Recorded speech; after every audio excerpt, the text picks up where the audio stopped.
Բարև ձեզ, Factor TV հյուրը Անի կենտրոնի հիմնադիր լրագրող Թաթուլ Հակոբյանն է, ողջույն։ Բարև ձեզ։ Շնորհակալություն Factor TV գալու համար։ Ընտրություններից 3 ամիս առաջ Միջազգային հանրապետական ինստիտուտը, ամերիկյան ինստիտուտ է, հրապարակել է հարցումների տվյալներ։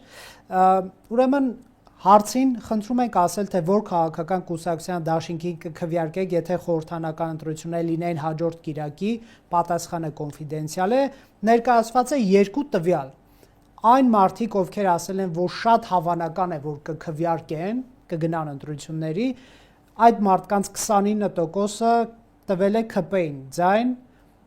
այսինքն Փաշինյանին։ Այո, 11%-ը Ուժեղ Հայաստան մեր ձևով Սամվել Կարապետյան, 4%-ը Հայաստան դաշինք ՀԴ Ռոբերտ Քոչարյան, 4%-ը ԲՀԿ Գագիկ Ծառուկյան։ Երկրորդ տվյալը որն է, ում կքվեարկեք հարցին пассив չկողմնորոշված մարդկանց կարծիքները եւս հաշվի առնելով։ Եթե դրանց էլ գումարենք, ՔՊ-ն 24, Ուժեղ Հայաստան 9, Հայաստան դաշինք ԲՀԿ 3, այսինքն իջնում է, հա, համեմատաբար, բայց նաև եթե ընտրությունների արդյունքները ցածր մասնակցության ցուցանիշ լինեն, ասենք 100% չլինեն, այս թվերը ակնհայտորեն կբարձրանան բոլորինը ըստ համամասնության։ Ինչպես եք գնահատում այս տվյալները։ Ընդհանուր առմամբ ես կարծում եմ, որ դրանք կարող են արտահայտել իրական պատկերը։ Այդտեղ շատ հետաքրքրական է ոչ թե ինձ համար, ոչ թե այն, որ առաջին տեղում Փաշինյանի կուսակցությունն է։ Ես հատուկ եմ ասում Փաշինյանը, որովհետև Փաշինյանը շատ խարիզմատիկ առաջնորդ է եւ առանց նրա տակը շատ բան չի մնա, էլի այսպես ասեմ։ Հա, որ վիրավորական թող չեն, բայց այդպես է։ Այդպես է։ Այս տվյալը Փաշինյանն եք վերագրում։ Ես ավելի շատ այո, պարոն Փաշինյանին եմ վերագրում, որտեվ ինչքան էլ որ իրենից դժգոհողներ լինեն, ինչքան էլ որ իր ղեկավարության տարիներին մենք կրած լինենք մեր վերջին 100-ամյակի ամենասարսափելի պարտություններից մեկը Արցախի հայաթափումը, ամեն դեպքում ինքը խարիզմատիկ առաջնորդ է, ու խարիզմատիկի տակ նաև կարող ենք նաև բացասական իմաստ դնել, էլի, խարիզմատիկ անպայման չի նշանակում, որ լավ, հանճարեղ կամ շատ լավ էլի։ Առանձնահատուկ, հա, դրա տակ կարող է բացասական ճանաչում են մարդիկ, շատ կարևոր է ճանաչելիությունը։ Մի նոր հաղորդաշար է բացվել, մեր լրագրող գործընկերները շատ եմ հավանում եւ ուրախ եմ, որ նոր հարցազրույցի ժանր ոչ է մտել, այդ Ctrl-Z կոչվածը, որոնք բավականին հետաքրքիր բան են անում, փողոցում մարդկանց են հարցնում, միջև որ հարցազրույց ցույց տալը, եւ այնտեղ ես երիտասարդության մեծագույն մասը մեր առաջնորդներին չի ճանաչում, հասկանում եք։ Ճանաչելիության իմաստով Փաշինյանը շատ ճանաչելի է եւ այդ իմաստով կարծում եմ այդ հարցումները տրամաբանական են։ Կներեք, ոնց որ ընդդիմափոխություն է տեղի ունենալու, հա, ԱԺ-ում, եթե այսպիսի տվյալների վրա հիմնվենք։ Դե կասկած չունեմ, ուղղակի կասկած չունեմ եւ ես սա ասում եմ իմ շփումների արդյունքում, ոչ թե որպես լրագրող, այլ ես Հայաստանը շատ եմ ման գալի եւ արդեն շփվում եմ այնպիսի խավերի հետ, որոնք քաղաքականացված չեն եւ նաեւ անգաժիրովանի չեն, էլի այսպես ասեմ, հա։ Այո, ներարկված չեն, որ բաներով ես նկատում եմ, որ ակնհայտորեն ինչ լծակներ էլ դրվեն ռեպրեսիվ թեկուզ Սամվել Կարապետյանի գլխավորած ուժը կարծում եմ տպավորիչ արդյունք է գրանցելու եւ այդ իմաստով այո նրա երկրորդ տեղը շատ տրամաբանական եմ համարում, բայց գիտեք ընտրություններին դեռ բավականին ժամանակ կա, դեռ մարդիկ չեն տաքացել, հետո 3 ամիս չէ էլի, 3 շաբաթն էլ, անգամ 3 օրն էլ շատ կարևոր է, որտեղ այդ ընթացքում կարող են լինել այնպիսի բաներ, որոնք ամբողջությամբ փոխեն պատկերը։ Իհարկե մեր այս խոսակցությունը ես ուզում եմ վերաբերելի դարձնենք նրան, որ արտաքին միջամտություն չի լինում։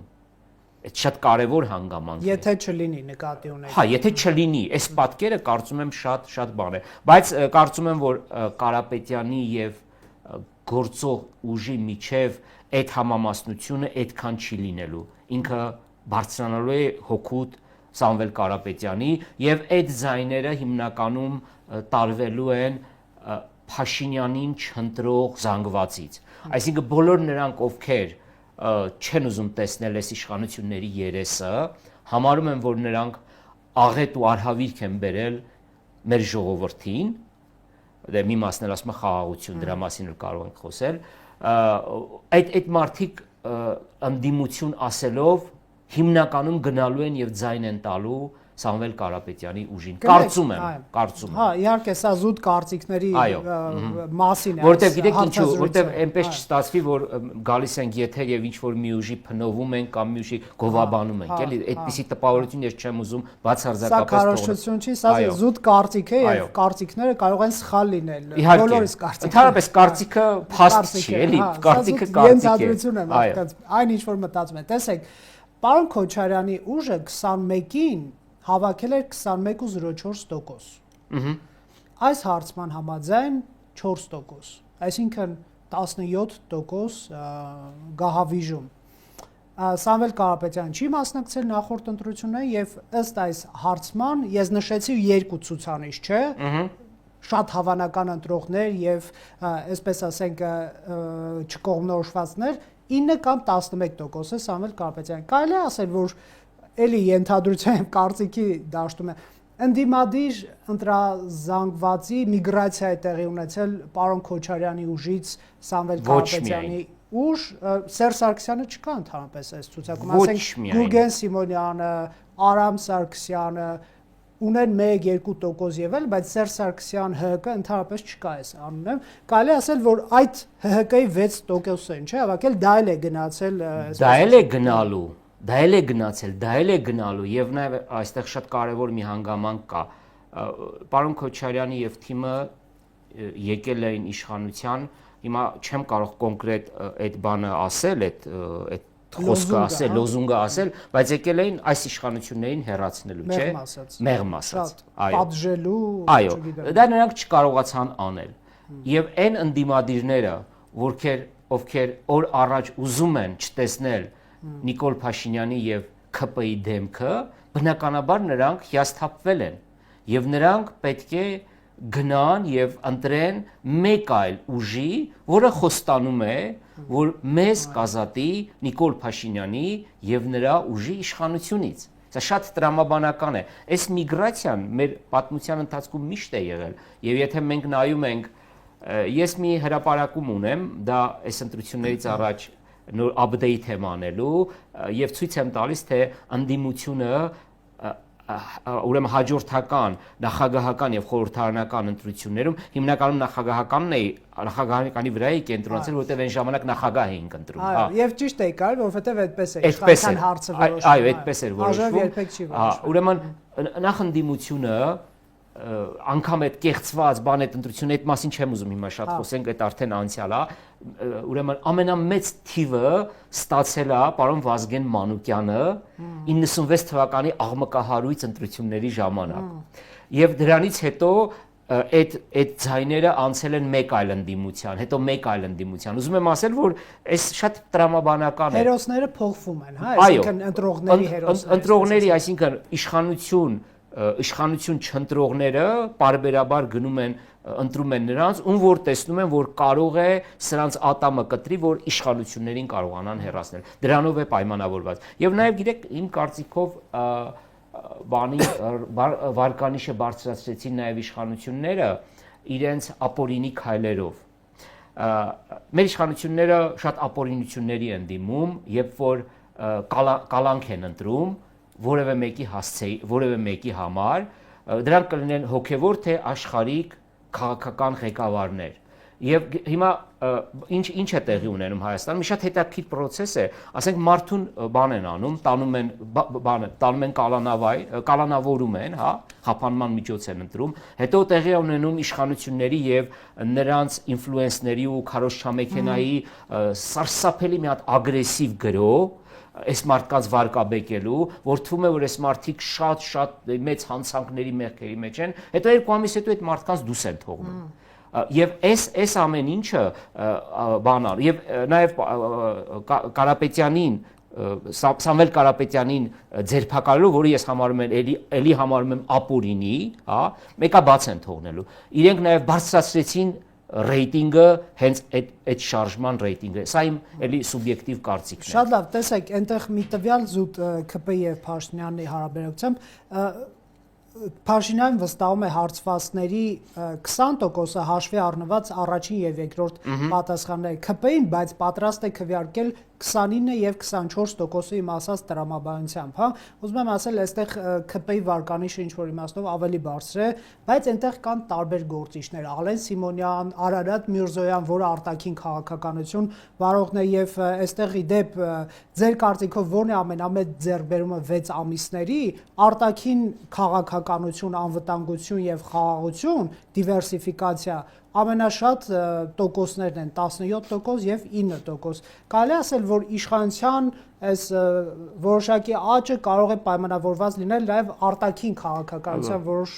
միանշանակ, բայց ես համաձայն չեմ, որ ԿՊ-ի վարկանիշն ավելի բարձր է, քան Փաշինյանը։ Հա, եկեք մենք բան չանենք, կասկածի տակ չդնենք, որովհետև հարցումներն էլ են, էլի, այնպես չի որ հարցումները դες ինչ ասեմ, հա, սուրբ գիրք չի, էլի։ Թրամփը հարցումներով համարյա պարտվում էր կամ հավասար էր։ Արա, տեսնում եք, կապված նրա հետ, նայեք, ինչքան էլ որ շատերս քննադատենք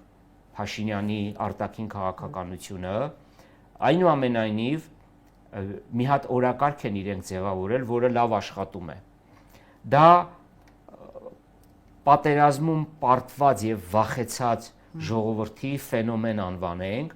երբ որ մարդիկ ենթագիտակցորեն իրենց մեջ վախեր ունեն Ադրբեջանից, Ալիևից, ադրբեջանական բանակից եւ խաղաղության օրակարգը իրավամբ աշխատում է։ Դրա մասին ես էլ եմ անձամբ իմ Facebook-յան էջում ամենամեծ ձեռքբերումը դա են համարել 17% անվտանգություն խաղաղություն։ Մի կողմ եմ թողնում, թե այդ խաղաղությունը ինչքանով է արժանապատիվ, ինչքանով կդառնա կայուն երկարատև խաղաղության, ինչքանով պարտադրված է կամ պարտադրվում։ Այս ամենից մի կողմ եմ թողնում, բայց մարդիկ դա իրավամբ, գիտեք, մարդը շատ ավելի իրատես է, քան քաղաքական գործիչը կարող է ինքը էկրանի առաջ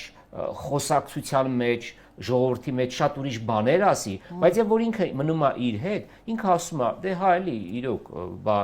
ինչ պիտի անեինք, բա այս վիճակից հետո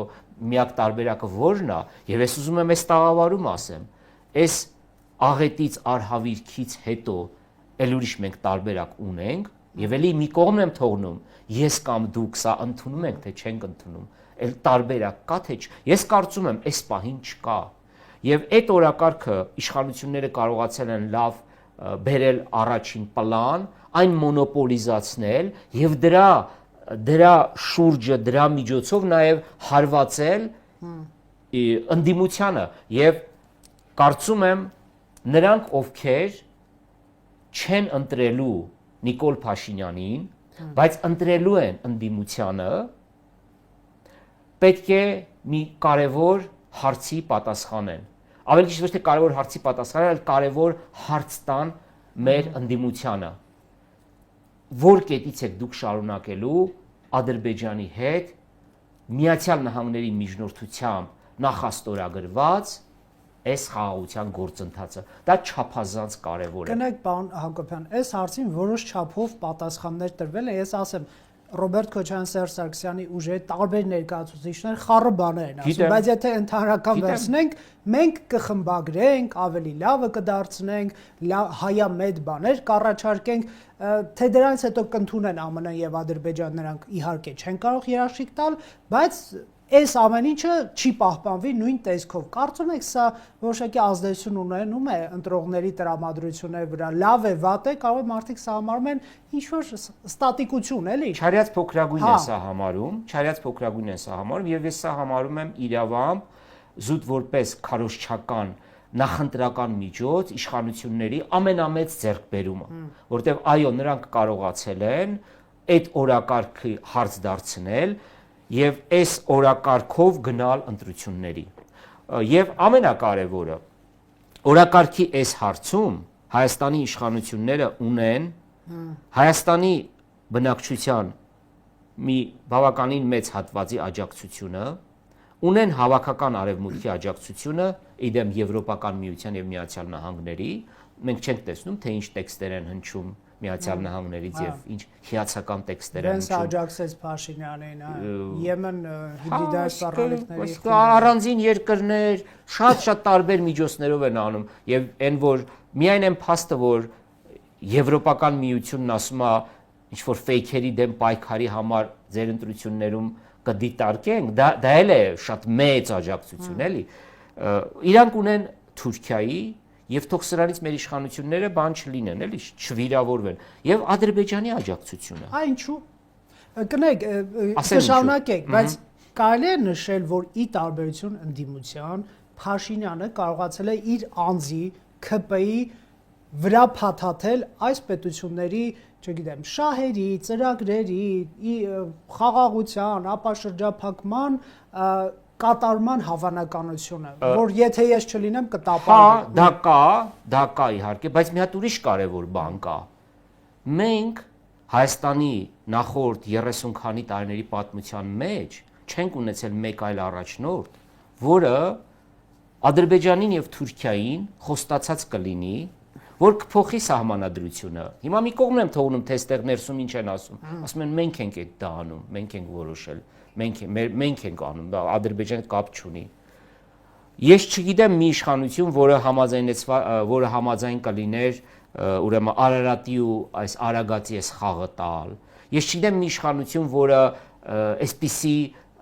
այսպիսի պայմաններ, որոնք թուրքերի համար եղել են գրգռիչ, այսպես ասեմ, որովհետև գիտեք ինչ կա, պետք է մենք չափը ճիշտ ճանաչենք, էլի մենք ով ենք, որ Թուրքիային վտանգ ներկայացնենք, բայց նախկին իշխանությունների օրերին միշտ իշխանությունները կատարել են քայլեր, որոնցից թուրքերը հատկապես Թուրքիան շատ է նեղվել, շատ է բան անել եւ ասենք ցեղասպանության հարց են բերել օրակարգ եւ գլխացավանք են առաջացրել։ Նիկոլ Փաշինյանը ամբողջությամբ ընդունելի կերպար է այս իմաստով Ադրբեջանի եւ Թուրքիայի համար պատերազմից հետո է իհարկե պատերազմից հետո դրան ես չեմ ուզում անդրադառնամ շատ կերկարի բայց նաեւ արժի ասել եւ ես մեկ ասում եմ երբ որ իշխանությունները հիմա ինչ են անում մի հատ ուրիշ բան կա էլի քարոզչական հնարք կա ասում են այ իրանք գալիս են որպեսի ձեզ պատերազմ բերեն հենց որ այդպիսի տեքստ եմ տեսնում ու դրանից էլ մեր հարգարժան իշխանություններն են շատ բան անում շատ նեղվում ես վերահրապարակում եմ Նիկոլ Փաշինյանի Հայաստանը եւ վերջ Ալեն Սիմոնյանի Աղդամի նուր հավաքել այդպես ժպիտով Արարատ Միրզոյանի Հոնուտի կիրճից այդ բանին հիացական նայելը եւ այդպիսի բաներ եմ անում եւ վերադառնալով մեր այդ խոսակցությանը այո ես համարում եմ որ Նիկոլ Փաշինյանը ընդունելի տեխնացու է Հայաստանի բնակչության մի հատվածի համար, արևմուտքի համար հավաքական եւ մեր հարևաններ Թուրքիա եւ Ադրբեջանի համար։ Եվ ես սա չեմ ասում ինչ որ վիրավորելու էլի, վիրավորելու իմաստով չեմ ասում։ Սա ռեալ պոլիտիկ է, ռեալ իրականություն է։ Հետաքրքիր մի բան էլ կա, մշտապես Ադրբեջանը եւ Թուրքիան առաջին երկու տեղով գնացել են որպես սպառնալիք։ Հիմա էլ են առաջին երկրորդ տեղում։ Ադրբեջանը 80% է, որը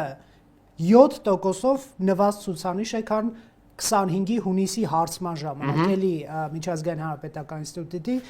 Թուրքիան հիմա սպառնալիք է 69%-ի համար,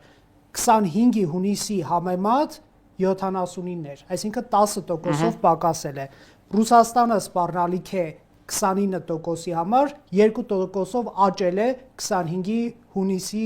համեմատ, բայց նաև Ռուսաստանը, ԱՄՆ-ն, Իրանը, Եմեն, Ֆրանսիան համարվել են Հայաստանի ամենակարևոր քաղաքական գործընկերները։ Այսինքն սրանց համեմատել փոխվում են հանրային տրամադրություններ ինչ որ չափով։ Սա ինչպես բացատրել։ Սա միանշանակ պետք է բացատրել։ Օրինակ Թուրքիայի դեպքում ես մի քիչ համաձայն չեմ։ Թուրքիայի դեպքում մեր վախերը կամ մեր այդ սպառնալիքները որ տեսնում ենք, չէ՞։ Ես կարծում եմ գալիս է ենթագիտակցորեն։ Ես խորապես համոզված եմ, որ Թուրքիան Ախուրյանն ու Արաքսը չի անցնելու եւ չի գրավելու այս Հայաստանի այս հանրապետությունը։ Ես դրա այդ բանի հետ եւ ես չեմ համարում, որ Թուրքիան գալու է եւ մեզ կործանելու է։ Ես միշտ համարել եմ եւ այսօր էլ համարում եմ, որ մեր սպառնալիքը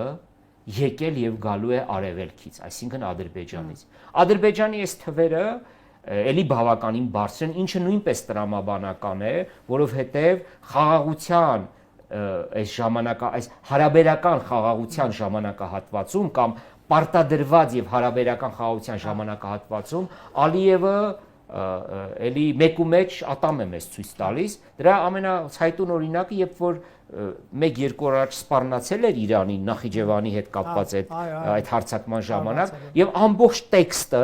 հայատյացություն էր, որ տեսեք հայերի հետ ինչ են այսինքն մենակ այնտեղ մի տեղ է Իրանի անունը նշվում, այդ 3 պարբերության մեջ մենակ հայերի անունն է նշվում եւ սրա մեջ նաեւ դրված էր այն ճշմարտության պահ կոչվածը, թե ինչքան է հարևան հանրապետության ղեկավարը իր ասենք այդ ծիծաղի այդ ժպիտի ներքո խաղաղության մասին խոսելու ներքո, թե ինչ իրական տրամադրվածություն ունի ինքը։ Այնպես որ ես կարծում եմ Ադրբեջանի դեպքում դա շատ տրամաբանական է, որովհետև այո, սպառնալիքները մի քիչ բան են եղել, հիմա մարդիկ ում էլ հարցնես կասի, չէ, երևի պատերազմ չլինի, բայց 2 տարի առաջ ում ասելու են, հա, էսա ուր որա կհարցակվի եւ միջանց կբացի, չէ՞ Սյունիքում։ Բայց առևտրի դրսևորումներ կան, դա էլ կարևոր է։ Ես շատ կարևոր է նաեւ լրագրողների փոխադարձ այցելությունները։ Ես դրանց մաս չեմ կազմելու, բայց դրանք չափազանց կարևոր են անվտանգության գործոններով, որովհետև անվտանգությունը, գիտեք, անվտանգությունը մենակ դրոններ եւ ռումբեր ունենալը չէ։ Անվտանգության մեջ մտնում է փափուկ տարբեր ուժը, դիվանագիտությունը, այսպիսի շրջան, տնտեսական փող կապակցվածությունը, այս ամեն ինչը բնականաբար լրջագույն ազդեցություն թողնում է, բայց խորքի մեջ այդ հարցման այդ տվյալը, որ չափազանց բարձր է Ադրբեջանից, ես համարում եմ, որ շատ իրական, որտեղ ամեն պահի այս ամեն ինչ կարող է փլուզվել եւ մեր վտանգը կրկնում եմ գալու է ոչ թե արևմուտքից, այլ գալու է արևելքից։ Հա, 10% ավելի քիչ էին համարել 25-ի համեմատ Թուրքիային սպառնալիք, 7% Ադրբեջան։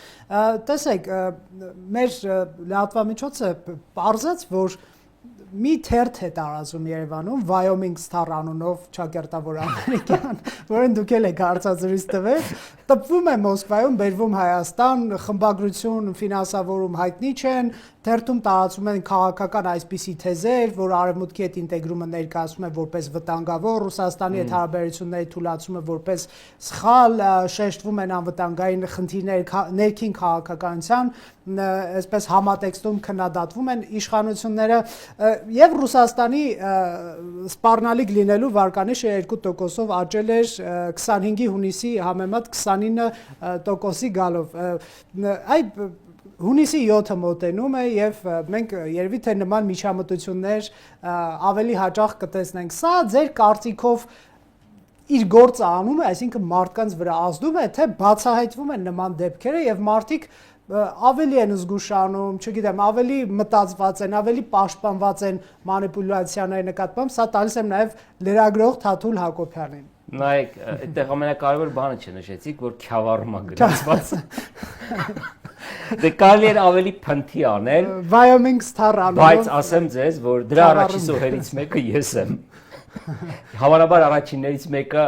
չգիտեմ, հավանաբար ինձ են գրել եւ եթե չլիներ մեր լավ վերլուծաբաններից Տիգրան Գրիգորյանը, որ մոտ մի տարի առաջ մի հատ ստատուս էր գրել, որ սենց Wyoming Star թերթ կա, որ ակնհայտ, ես չգիտեմ ինքը տվել էր թե չէ,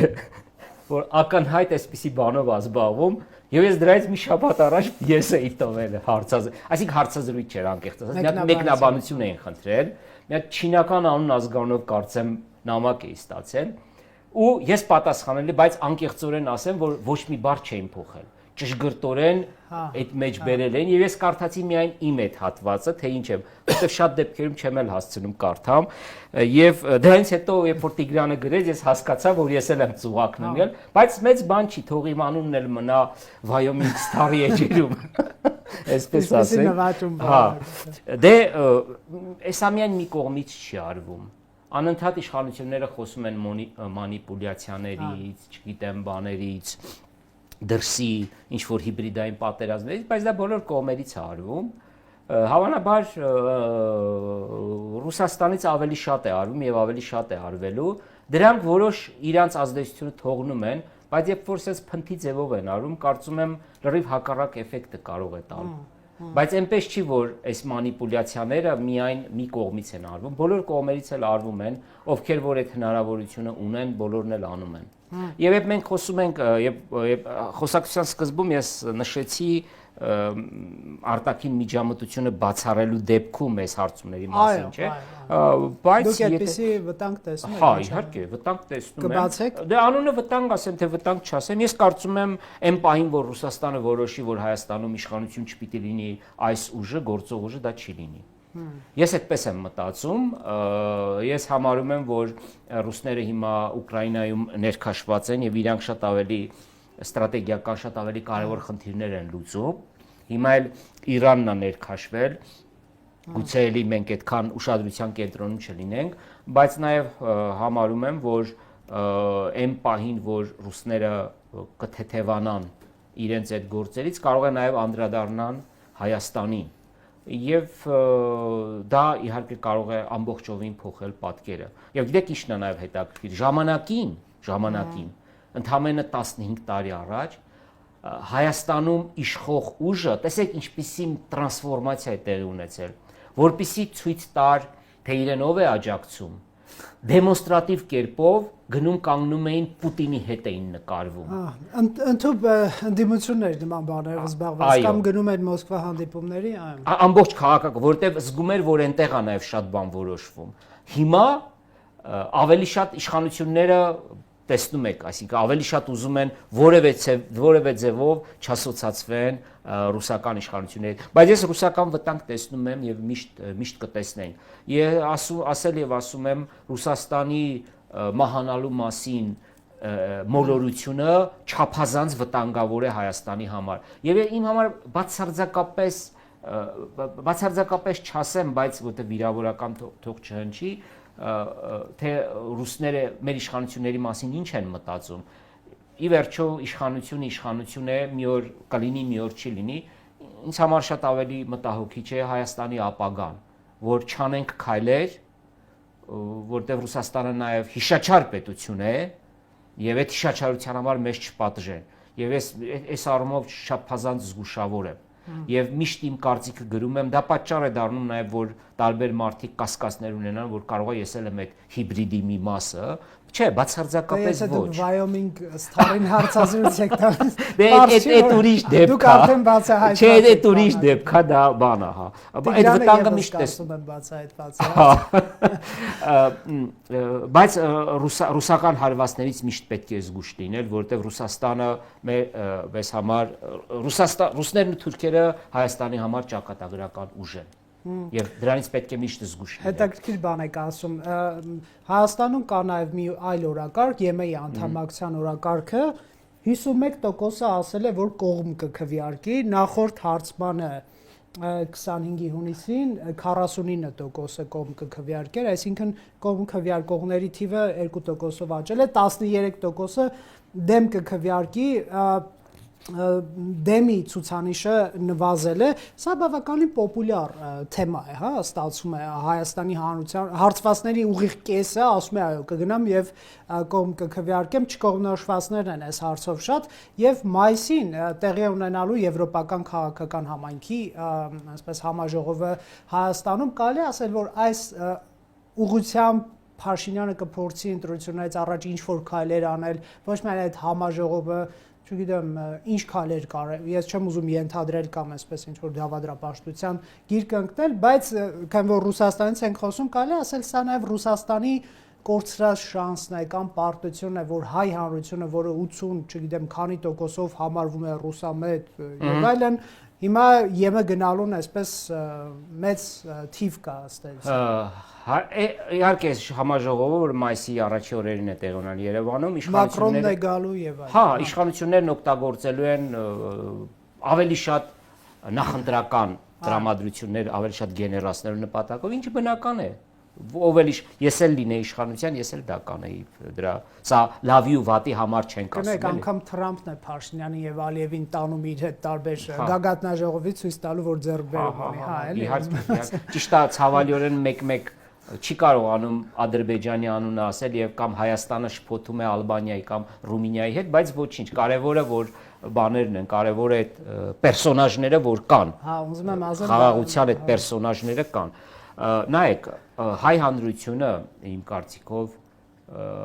շատ խորը խոցվել է 44-օրյա պատերազմում մեր պարտությունից եւ Արցախի հայաթափումից հետո ռուսների բռնած կեցվածքից եւ այստեղ ես չեմ տեսնում բացարձակ ես չեմ տեսնում հակառուսական քարոզչության արդյունք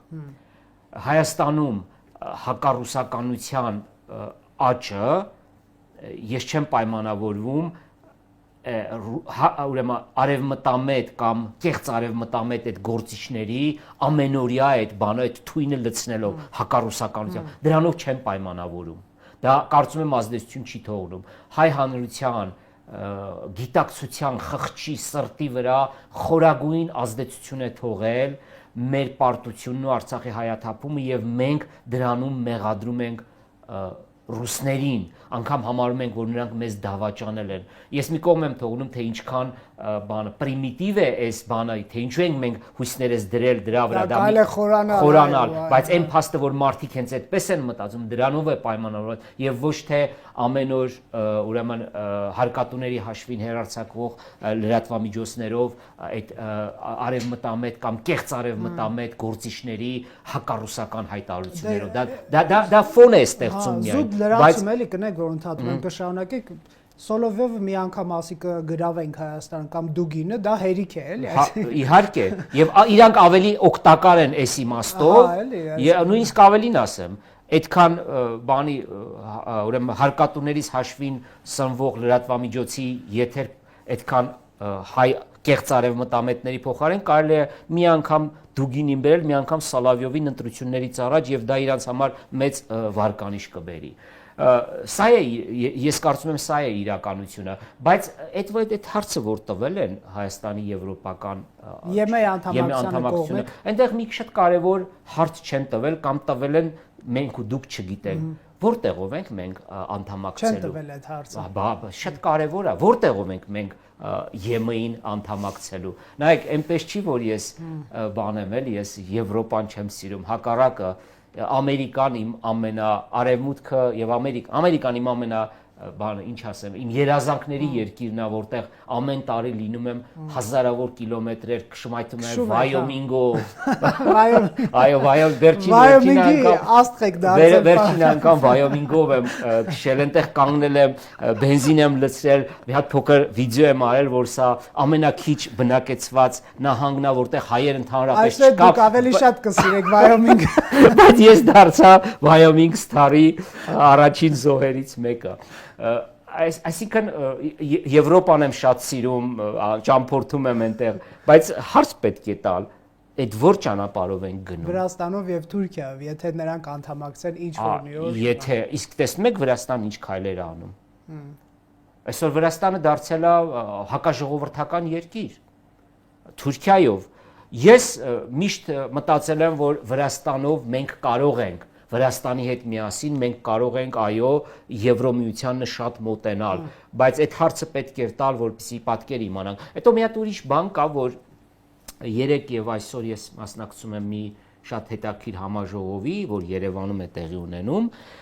եւ այնտեղ անընդհատ էլի հնչում են տեսակետներ, որոնք բացառապես արևմտյան աշխարհի տեսակետներ են, գիտեք այդքան որ ասում են Ռուսաստանի մասին են խոսում վատ իմաստով, մի հատ նայել են, թե մեր առևտրաշրջանառությունը Նիկոլ Փաշինյանի իշխանության տարիներին քանի պատկվել է Ռուսաստանի հետ։ Եվ ընդհանրապես կառուցվածքային իմաստով մենք նայել ենք, թե մեր օրինակ էներգետիկ պաշարների որ տոկոսն է ռուսների կամ ռուսական վերահսկողության տակ գտնվող 80%-ից ավելի, դուք հասկանում եք, սա ինչ թիվ է։ Այդ ինչով է այդ ինչ ասեմ մերկ մեջքներից կատու շալակելն է մնացել, հա այդքան ուրեմն հեշտ է, հա բան անել Ռուսաստանի այդ կառուցվածքային այդ բանից դուրս գալ եւ մտնել արևմտյան կառուցվածքի տակ մանավանդ որ Ռուսաստանի հետ ապրանքաշրջանառությունը այս տեմպերով խորացել է ու մենք գիտենք ինչով է խորացել եւ ինչքան էլ որ ինչ ասեմ հեգնական է հնչում գիտեք, չէ՞ ինչու է մեր ապրանքաշրջանառությունը ավելացել։ Ռուսական պատժամիջոցները շրջանցող երկիր ենք դարձել, եւ սա ինչ որ գաղտնիք չենք բացում։ Նայում եք առաջին 10 հարկատուները, նայում եք, որ առաջին տեղում Mobile Center-ն է, որը արևմուտքից սանկցիաները շրջանցում է, բերում Հայաստանով տանում է Ռուսաստան հեռախոսները վաճառում եւ Vesta ընկերությունն է, որը էլի ինչ որ բաներ է նույնն անում է տասնյակի մեջ հայտնել եւ մարդիկ այս կազմակերպության անունը առաջին անգամ են լսում։ Այսինքն պետք է համալիր ներկայացնել, ամբողջական ներկայացնել։ Սա ես համարում եմ կեղծ արևմտամետություն նաեւ։ Եվ կուզենամ, որ այս տերմինը Հայաստանում շրջանառության մեջ մտնի։ Կեղծ արևմտամետություն։ Շնորհակալություն զրույցի համար։ Ես եմ շնորհակալ։ Factor TV-ում հյուրընկալել էինք Թաթուլ Հակոբյանին։